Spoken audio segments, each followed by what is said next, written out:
Hello my dear students. हम अपने पिछले पार्ट वन में पढ़ रहे थे इंट्रोडक्शन ऑफ पोलिनोमियल्स। उस पार्ट में हमने बेसिकली दो कॉन्सेप्ट क्लियर किए थे। इस पार्ट में हम एक और कॉन्सेप्ट क्लियर करने का कोशिश करेंगे और उसे कैसे फाइंड करते हैं ये भी कोशिश करेंगे। वेलकम टू क्लास विद विजय। चलिए चलते हैं अपने बेसिक कॉन्सेप्ट की तरफ। इस पार्ट में हम डिस्कस करेंगे जीरोस ऑफ पोलिनोमियल्स। अब आप कहेंगे कि सर ये जीरोस ऑफ पोलिनोमियल्स क्या होते हैं, तो आइए देखते हैं। The zeros of polynomials are the values of the variable makes polynomial equal to zero. इसका मतलब क्या हुआ, जैसे फॉर्मूला डेफिनेशन के अंदर समझते हैं कि जैसे मेरा ये पोलिनोमियल है पी ए, इसको मेरे को किसके इक्वल करना है, जीरो को। ऐसा नंबर जो इसको जीरो बना दे। तो आइए इसको आगे समझते हैं और देखते हैं कि ये सेंटेंस कहाँ तक सही है और ये क्या बोलना चाह रहा है। अब जो जीरोस ऑफ पोलिनोमियल्स होते हैं उसको कैसे फाइंड करते हैं, ये तो हमने समझ लिया कि जो जीरोस होते हैं वो होते क्या हैं। एक बेसिकली जैसे ये मेरा पी एक्स एक पोलिनोमियल है, इसको मैं जीरो के इक्वल प्रूव कर रहा हूँ, तो ये मेरा जीरोस ऑफ पोलिनोमियल है। और जो जीरोस होते हैं पोलिनोमियल्स के, जीरोस होते हैं वो इक्वल टू कितने फाइंड कर सकते हैं हम, जितनी उसकी डिग्री होती है। क्या होती है, डिग्री। डिग्री को मैं डी से डिनोट कर रहा था पिछली वीडियोस में, इसमें भी डी से डिनोट करता हूँ। जैसे किसी पोलिनोमियल पी एक्स की डिग्री है 1, तो उसके जीरोस कितने फाइंड होंगे, 1। और किसी की डिग्री 2 है पोलिनोमियल की, तो उसके जीरोस कितने फाइंड होंगे, 2। जैसे 2x प्लस 1 के अंदर कितने जीरोस फाइंड कर सकता हूँ, 1। और 2x square plus x plus 1 के अंदर कितने जीरोस फाइंड कर सकता हूँ, 2। इसी तरह से अगर इसकी पावर बढ़ेगी तो डिग्री बढ़ेगी, डिग्री बढ़ेगी तो जीरोस भी बढ़ेंगे। तो आइए देखते हैं कि हम जीरोस कैसे फाइंड करते हैं। एक एग्जांपल को समझते हैं और फिर आगे जीरोस फाइंड करते हैं। और इस वीडियो में मैं आपको कुछ होमवर्क भी दूंगा जो आपको मुझे कमेंट बॉक्स में बताने पड़ेंगे कि सर हमने ये जीरोस फाइंड किए हैं, जिससे कि मुझे पता लग सके कि आप घर पे भी प्रैक्टिस कर रहे हो। क्योंकि केवल वीडियोस देखने से कुछ नहीं होता है बच्चों। अगर हम वीडियोस देख के उसको अपनी लाइफ में पुट करते हैं और उसको सोल्व करने की कोशिश करते हैं, तो एक तो हमारी सॉल्विंग पावर जो होती है, स्पीड जो होती है वो बढ़ती है और हम एग्ज़ाम में फटाफट फटाफट क्वेश्चन सोल्व कर लेते हैं। और एक हम वीडियोस देखते हैं, हमें कॉन्सेप्ट तो समझ में आ जाता है बट वो हमारे हाथों को याद नहीं होता है। बड़े बुजुर्ग कहते थे कि जो हम हाथ से लिखते हैं ना, तो वो हमारे दिमाग के साथ साथ हाथों को भी याद हो जाता है। तो हम अगर घर पे बैठ के प्रैक्टिस करेंगे कि जीरोस फाइंड करना है, जैसे कि इसका जीरो फाइंड करना है, सर ने आज करवाया था, अब मैं एक बार बिना देख के करके देखता हूँ, या हैंड टू हैंड ही सर के साथ ही करके देख लिया। वीडियोस देखते देखते भी आप सोल्व कर सकते हो। इससे क्या होगा कि आपकी स्पीड भी बढ़ेगी और आपकी जो लर्निंग पावर है वो भी बढ़ेगी और आईक्यू लेवल भी बढ़ेगा, जिससे आप एग्जाम में क्वेश्चन को देखते ही आंसर फाइंड कर लोगे। अगर ऑब्जेक्टिव एग्जाम आता है तो आप क्या करोगे कि माइंड के अंदर उसका जीरो फाइंड कर पाओगे कि हाँ सर ने ये प्रोसेस बताया था, इस प्रोसेस के अकॉर्डिंग ये वैल्यू आई, इस वैल्यू को यहाँ पुट किया तो आंसर ये आ रहा है। ऑप्शन में चेक किया, हाँ वो आंसर है और आंसर आ गया। इससे क्या होगा कि जैसे 100 मार्क्स का पेपर है, 100 क्वेश्चन है और उसी के लिए 90 मिनट्स है, तो आप इस तरह से क्वेश्चन को क्या फटाफट फटाफट सोल्व कर पाएंगे। इससे आपको आगे दिक्कत नहीं आएगी कंपटीशन एग्जाम में। तो इसकी हैबिट हमें अभी से ही बनानी पड़ेगी। हम क्या सोचते हैं कि कोई बात नहीं, आज वीडियो देख लिया, कल सोल्व करके देखेंगे, कल फिर नया वीडियो देखा, फिर उसको बाद में सोल्व। ऐसे करके हमारा वर्कलोड जो है वो बढ़ता ही जाता है। बट हमें अब 10th क्लास के अंदर बिल्कुल सीरियस होने की ज़रूरत है। अगर हम सीरियस नहीं होंगे तो हम लाइफ में कभी भी सीरियस नहीं हो पाएंगे। ये बेस्ट ऑफ टाइम होता है।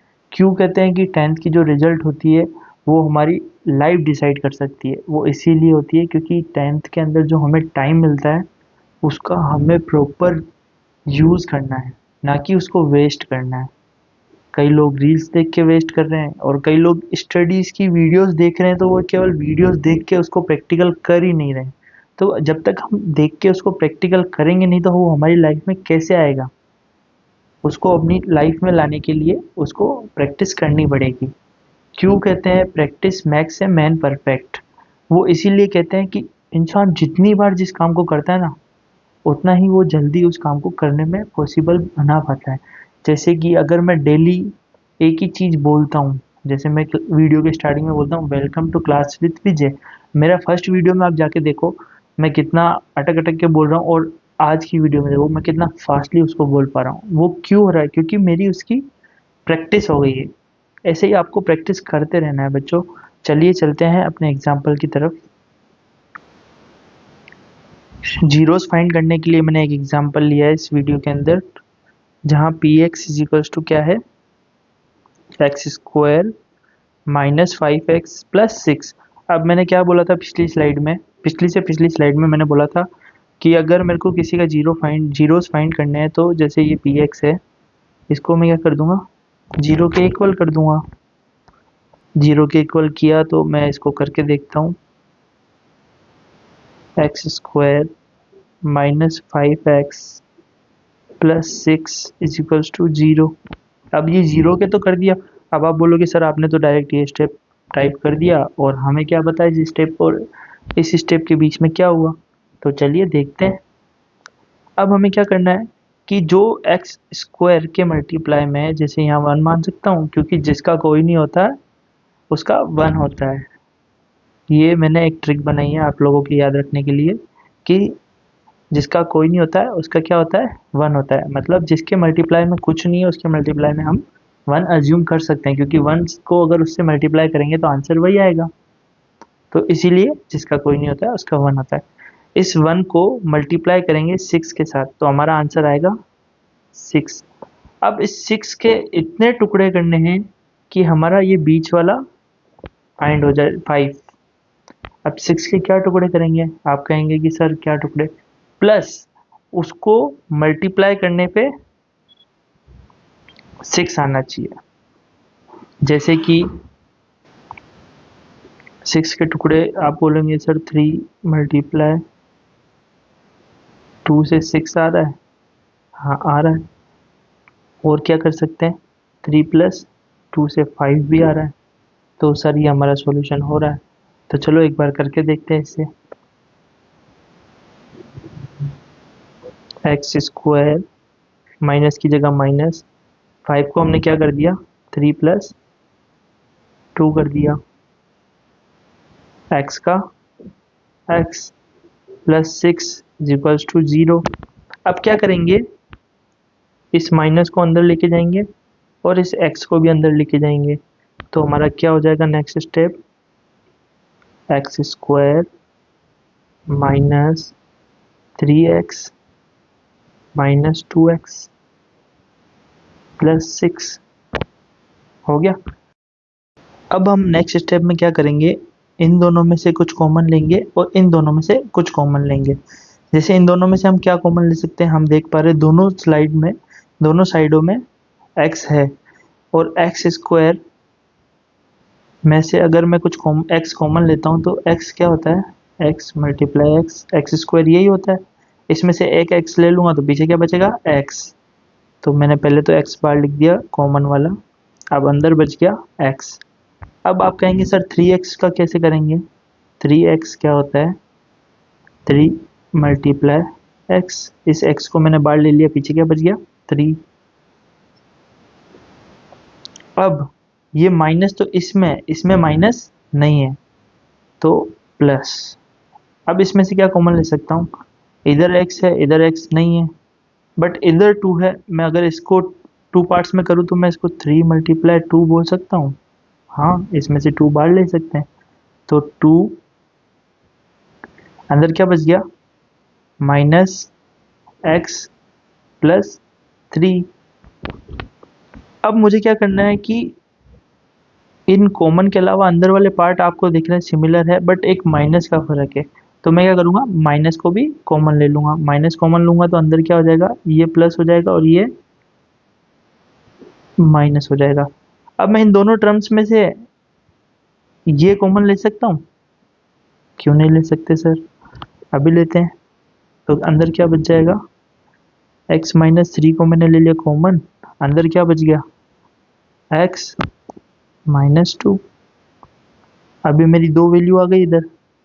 अब इन दोनों को जीरो करना है। अब इसको भी जीरो के इक्वल रख के देखना है, इसको भी जीरो के इक्वल रख के देखना है। तो रख के देखते हैं।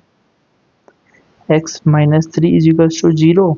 यहाँ से x की वैल्यू क्या आ गई, x इज इक्वल्स टू 3, क्योंकि इधर माइनस का है, उधर जाएगा तो प्लस का हो जाएगा। और ये रहा, एक वैल्यू फाइंड हो गई। ऐसे ही x माइनस 2 को जीरो के इक्वल रखा तो x is equals two plus 2, इधर माइनस का था, उधर जाके प्लस का हो जाएगा। ये हम इसके जीरोस फाइंड कर चुके हैं। आई होप आपको जीरोस फाइंड करना आ गया होगा और जीरोस के बेसिक कॉन्सेप्ट समझ में आए होंगे। अगर कहीं भी डाउट या प्रॉब्लम रह जाती है आपको समझने में, तो आप मुझे कमेंट्स में टाइप करके बता सकते हैं कि मुझे सर ये इस टॉपिक पे इस जगह प्रॉब्लम है, और इस टॉपिक के अलावा भी अदर किसी टॉपिक में आपको प्रॉब्लम है क्लास 10th की मैथ्स सब्जेक्ट की, तो आप मुझे टाइप करके बता सकते हैं कमेंट्स में कि सर मैं ये टॉपिक अभी पढ़ रहा हूँ, मुझे ये टॉपिक समझ नहीं आ रहा है। तो या तो मैं आपको कमेंट्स बॉक्स में जवाब दे दूंगा, या मेरे इंस्टाग्राम पेज पे एक शॉर्ट वीडियो बना के डाल दूंगा आपके इस टॉपिक की। आई होप आपको इस वीडियो के सारे कॉन्सेप्ट समझ में आए होंगे और अच्छे से मैंने एक्सप्लेन कर दिए हैं। फिर भी अगर कहीं आपको कमी लगती है तो आप कमेंट्स बॉक्स में बता सकते हैं। अगर आपको ये सारे कॉन्सेप्ट समझ में आए हो तो इस वीडियो को लाइक कीजिए, और अगर कहीं भी प्रॉब्लम या डाउट रह गया हो तो कमेंट्स बॉक्स में आप पूछ सकते हैं। साथ ही साथ अपने साथ पढ़ने वाले बच्चे यानी आपके क्लासमेट्स को ये वीडियो शेयर करके उनकी भी प्रॉब्लम्स को ईजी बनाने में हेल्प करें। और सबसे मोस्ट इम्पोर्टेंट स्टेप, इस चैनल को सब्सक्राइब करें और बेल आइकन को ऑल पे सेट कर दें, जिससे कि मेरी आने वाली अपकमिंग बेसिक वीडियोस आप तक जल्द से जल्द पहुंच जाए और आप उन वीडियोस को देख के अपने मैथ्स सब्जेक्ट में 100 आउट ऑफ 100 मार्क्स गेन कर पाएँ और अपने पेरेंट्स को दिखा सके कि आप कितने कैपेबल हैं। धन्यवाद।